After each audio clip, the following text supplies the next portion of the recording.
미래통합당은 견제론을 내세우며 국회 개원에 응하지 않고 있습니다. 국회가 일을 하지 않으면서 행정부를 견제한다는 것은 어불성설입니다.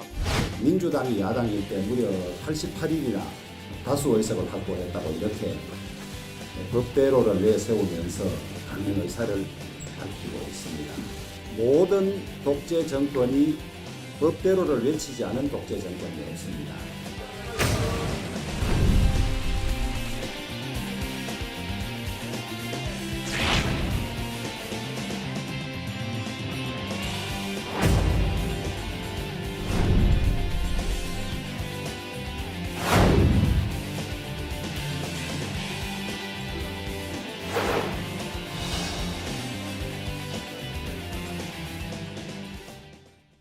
네, 더불어민주당 홍영표 의원 바로 만나보겠습니다. 어서 오세요.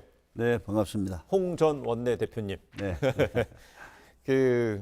민주당에서는 8월에 당권을 뽑기 위한 전당대회 열리잖아요. 예정대로 열리겠죠. 그런데 지금 홍 의원님께서는 특정인에 관계없이 당대표 준비하겠다. 도전 의사 밝혔는데 특정인 누굽니까?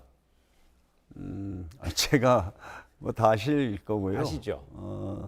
이제 제가 이 당대표를 생각하게 된 것은 오래 전부터입니다. 예. 사실은 당대표를 이제 하겠다고 나선 것은 사실 문재인 정부의 성공과 네. 또 사실 차기 정권 창출을 위해서 공정한 대선 관리 이것이 당대표의 임무가 아닌가 네. 생각을 하고 준비를 해왔습니다. 근데 이제 최근에는 또 이 코로나19로 인한 국가 위기가 심화돼서 지금 이 시점에서 정말 문재인 대통령을 중심으로 네. 당정청이 이 위기 극복을 하는데 큰 역할을 해야 된다고 생각을 합니다. 근데 특정인은 사실상 이낙연 전 총리잖아요.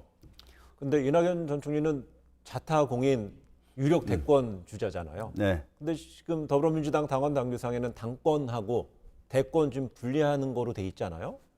어떻게 보세요? 원래 이제 당권과 대권의 분리는 우리 당헌의 정신입니다. 예. 이제 과거에 아시겠지만 대선 후보가 어떤 대세론으로 줄을 세우기를 하고 뭐 그걸 인해서 또 후반기에 정권에 뭐 레임덕이 생기고 당이 굉장히 불안정해지는 예. 이런 것이 많이 있었습니다. 네. 그래서 지난번 저희가 당헌을 개정하면서 당권과 대권을 분리하고 또 뭐 대권 후보를 뭐 1년 전에 선출하고 뭐 이런 이제 예. 당헌을 도입을 한 것은 명확하게 당권과 대권을 분리하는 것이 이제 당의 그 안정을 위해서 바람직하다 이런 어떤 판단에서 그렇게 했던 거죠. 그런데 지금 보면은 현재 전당대 룰에 의하면은요. 지금 홍영표 의원은 당권 도전에 나서게 되면 당권하고 당대표 도전하는 분하고 최고위원 도전하는 분하고 지금 별도로 투표를 하게 되잖아요. 그래서 만약에 그 당권 도전에 나섰다 안 되면 1위가 안 되면 어떻게 되는 거예요? 그러니까 이제 우리가 과거에 집단 지도 체제가 예. 있었습니다. 집단 지도 체제 때 그냥 내부 뭐 최고위원들끼리 뭐 싸우고 당이 막 그 굉장히 갈등과 분열로까지 네. 됐지 않습니까?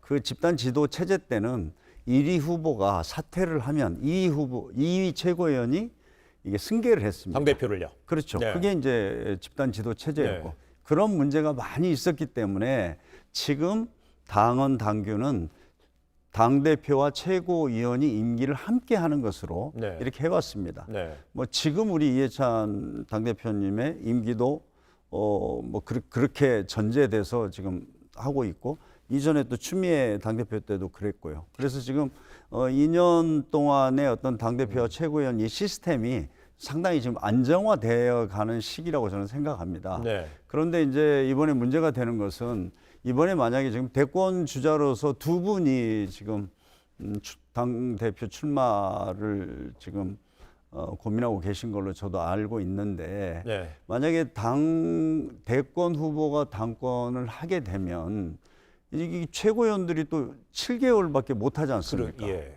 그러다 보니까 이게 지금 최고위원 출마를 생각하는 분들이 아니 그럼 내가 어떻게 7개월밖에 안 하는 이걸 왜 나서냐? 차라리 내가 내년 3월에 가서 임기를 다 하는 뭐 그런 예. 것으로 생각할 수도 있다 보니까 이제 이런 문제가 있다 보니까 지금 이제 일부에서 뭐 당원 당규를 개정하거나 예. 아니면은 뭐 유권 해석을 통해서 이렇게 하겠다고 하는데 이 문제에 대해서는 당에서 굉장한 논란을 불러일으킬 가능성이 높습니다. 그런데 지금 홍영표 의원께서 지적한 이런 문제에 대해서 지금 당내에서는요 제대로 문제 제기를 하는 분들이 없는 것 같아요. 이낙연 전 총리의 대세론에 대해서 다들 좀 수긍하고 좀 말을 못하는 건가요? 글쎄요. 아무튼 또 이 문제가 아직 이제 아주 정식으로 제기가 돼서 논의를 시작을 한 건 아닙니다. 네. 그냥 뭐 아직은 저는 뭐 지금 우리 당에서 이제 전당대회 준비위원회가 이제 출범을 시작했습니다. 네. 그래서 아마 당내에서 좀 공론화의 과정을 거치고 합리적인 해결책을 얻을 거라고 생각합니다. 근데 이것은 이제 지금 일부 언론에서 나왔고 뭐 당내에서 본격적으로 아직 이렇게 제한된 것은 아니어서 좀 더 지켜봐야 될 것 같습니다. 네, 지금 현재는 지금 전당대회에서는요 의원들의 표도 있지만 당원들의 표심이 상당히 영향을 주는데 그 더불어민주당의 당원들이 차기 유력한 대권 주자를 떨어뜨리는 판단을 할지 안 한다면 그럼 사실상 1위 주자가 뭐 소위 말하는 홍 의원이 말한 유력한 특정인 이낙연 전 총리라면은요 홍영표 이제- 의원 끝까지 좀 완주하실 거예요? 이제 사실은 앞으로 좀 더 시간이 있습니다. 네. 있는데 저는 지금 대권 주자가 당권까지 하는 것은 당에 바람직하지 않다고 생각합니다. 네. 이제 그 이유 중에 하나가 우선 만약에 대권 주자가 이번에 당대표가 되면은 1년 사이에 전당대회를 3번을 해야 됩니다. 이번 예. 8월에 해야 되고 또 내년 5월에 해야 되고 내년 8월에는 대선 후보를 선출하는 전당대회를 하게 돼 예. 있습니다.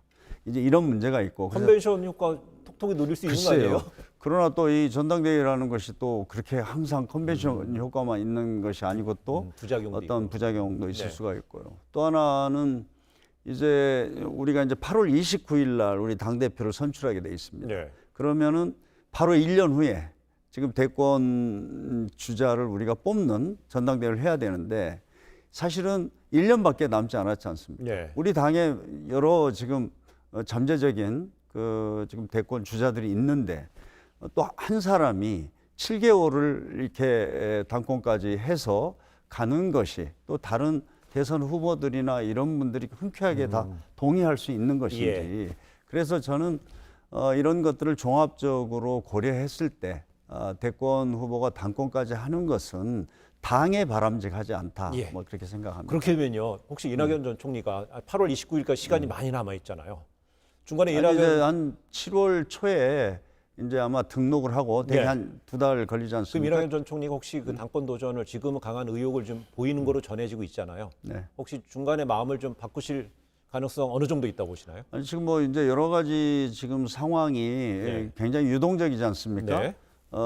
이제 최근에는 김부겸 전 장관도 당권에 도전하겠다 이렇게 언론에다가 지금 말을 했습니다. 네. 제가 뭐 직접 확인한 건 아닌데요.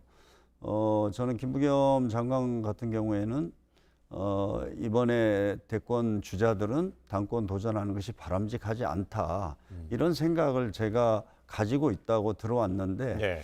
아마 이제 좀 이런 것들이 좀 종합적으로 논의가 되면서 최종적으로 어떻게 정리될지는 좀 지켜봐야 될 것 같습니다. 논의 과정, 당내 논의 과정에서 네. 그 논의 과정에 있어서 이낙연 그 당권, 대권은 확실히 좀 분리해야 되겠고 대권 나가시는 분은 당권은 이번에 안 나가는 게 좋다라는 당내 어떤 공감대 형성이 된다면 이낙연 전 총리도 결국은 뜻을 접을 수 있겠구나라고 좀 판단하세요. 제가 뭐 그 반칙이죠. 문제에 대해서 언급을 하는 것은 바람직하지 않고요. 네. 저는 이제 예를 들어서 어떤 민주적 정당에서 누구나 뭐 출마를 해서 네. 민주적 절차를 거쳐서 이렇게 선출되면 저희가 존중해야 된다고 봅니다. 알겠습니다. 그리고 예를 들어서 저희가 지금 예를 들어 국난 극복을 위해서 어떤 사람이 당대표가 되는 게 바람직하냐 이러는데 제가 뭐 처음에 말씀드렸지만 이 지금 코로나 위기로 한 경제 위기와 국난 극복은 문재인 대통령과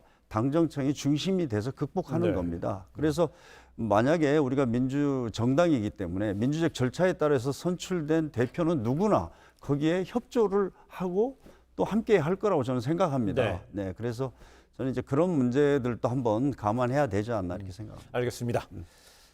지금 여야 간에 원구성 협상 주고 정말 네. 강한 힘겨루기 이루어지고 있잖아요. 근데 네. 홍 의원께서는 지난해 말부터 해서 패스트트랙의 정 가운데 있었잖아요. 네. 현재 어떤 여야 간의 이런 구도 속에서 삿바싸움 구도 속에 결국 핵심은 법사위하고 예결이라고 그러잖아요. 민주당에서 결국 법사위 예결이 두 개 다 갔습니까? 아니면 어느 하나는 양보합니까? 어떻게 됩니까? 어떻게 될 걸 전망하세요? 지금 협상이 진행되고 있어서 저는 뭐 제가 여기서 어떤 것을 이렇게 말씀드리기보다는 네. 제 경험으로 보면 이제 이 원구성을 할 때 또 그 시기에 과제가 뭐냐. 네. 그러면 정말 뭐 저 할 때는 129석밖에 안 되니까 네. 어떻게 하면 안정적인 국정 운영을 위해서 필요한 상임위가 뭐냐. 이것을 우선 생각할 수밖에 없고요. 네. 그 다음에는 이제 저 같은 경우에는 이제 공수처라든지 사법개혁 이것을 위해서는 사개특위를 반드시 우리 쪽에서 3분의 2를 확보해야 되겠다. 그래야 네. 패스트트랙이 들어갈 수 있으니까요. 그래서 저는 원구성 할 때부터 사개특위, 정개특위가 3분의 2가 될 수 있도록 하는 것이 저한테는 굉장히 중요한 과제였습니다. 네. 그래서 하여튼 결과적으로 뭐 그렇게 됐는데요. 지금은 그렇게 봅니다. 이 법사위가 뭐 최종적으로 여야 간의 합의의 어떤 고리라고 생각하는데요. 네. 이번에 어떤 총선에서 나타난 민심 또 우리 국민, 우리 특히 지지자들의 요구 이런 걸 생각하면 정말 일하는 국회를 만들어 달라는 거 아닙니까? 네. 그래서 이 민주당으로서는 이 법사위를 포기할 수 없습니다. 네. 그래서 이거는 정말 저는 요즘에 이제 주호영 그 미래통합당 원내대표가 탄생하고 나서 여러 가지 좀 대화와 타협의 분위기가 있지 않습니까? 예. 저는 그래서 이 문제가 이렇게까지 좀 심각한 사안으로 갈지는 몰랐습니다. 그래서 뭐 시간이 있으니까 뭐 바로 합의가 되지 않을까 이렇게 생각합니다. 근데 법사위는 민주당에 절대 양보하지 않을 것이다라는 네. 전직 원내대표로서의 전망을 들었습니다. 그 말씀하셨듯이 지난해 이제 패스트트랙의 정 가운데 있었는데 그때 이제 그 정치개혁특별위원장 당시에 선거법 개정안을 기립 표결하는데 화면에 네. 그 홍 당시 대표님 얼굴이 큼지막하게 나왔습니다. 그거 한번 화면 보시고 한번 잠깐 한번 옛날을 생각해 보겠습니다. 의결하도록 하겠습니다. 찬성하시는 의원님들 기립해 주십시오. 기립해 주십시오. 반대하시는 의원님들 기립해 주십시오. 표결 결과를 말씀드리겠습니다. 재석위원 19분 중 찬성 11분, 반대는 없기 때문에 가결되었음을 선포합니다.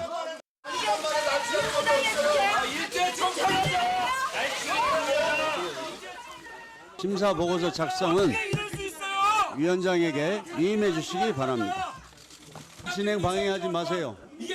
네. 대한민국 정치를 조금이라도 바꿔보고자 하는 많은 노력, 요구와 그런 노력의 결과입니다. 네. 목소리는 많이 나왔고 화면은 조금 나왔네요. 네, 제 원내대표 취임 때부터 결국은 이 공수처법, 검경수사권 조정안 등을 패스트트랙에 올리는 것을 머릿속에 꼭 받고 있었다 이런 얘기네요.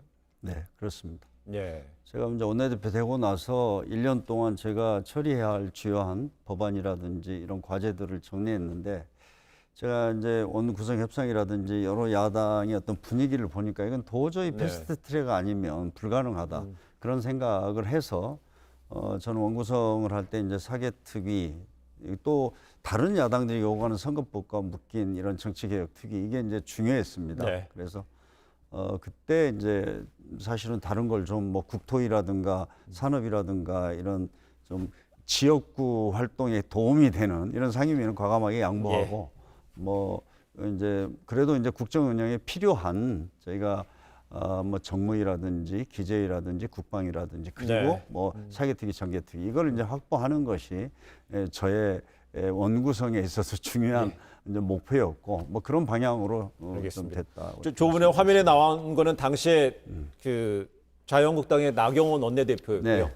홍영표 원내대표 하면 당시 많은 분들이 노동운동을 같이 했던 김성태, 또 카운터파트가 또 김성태, 네. 전에는 김성태, 네. 그 후반에는 나경원 대표였잖아요. 네. 두 분 다 만만치 않았을 것 같아요. 그럼요. 네. 네. 네, 뭐 아무튼 뭐 제가 백서를 만들었습니다. 원내대표 1년을 총 정리한 백서를 만들다가 확인한 게 김성태 원내대표하고 합의서가 12개였습니다. 예. 근데 나경원 대표하고 딱 2개더라고요.